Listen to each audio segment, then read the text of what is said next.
Sa isla ng Romblon, kapansin-pansin ang garden sunbird na ito na sumisipsip ng nectar o matamis na katas ng bulaklak. Pilit nitong inaabot ang bulaklak para makakain. Pero ang iba niyang kasamahan, sa halip na mahirapan, nanginginain na lang sa mga basong may lamang tubig at asukal. Ayon kay Lynn, nakakaubos daw ng 8 litro ng tubig na may asukal kada araw ang mga ibon sa kanilang coffee shop.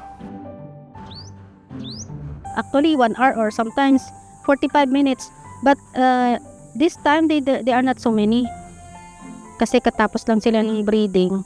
So, they are all in the wild. Ang maliliit at makukulay na mga garden sunbird ay endemic sa Pilipinas maliban lang sa isla ng Palawan.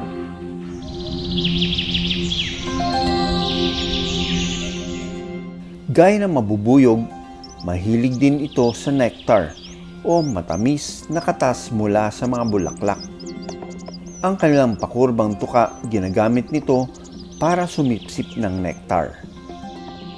Habang nanginginain din ang mga ito sa bulaklak, dumidikit sa kanilang katawan ang pollen na makakatulong sa pagpaparami ng mga halaman.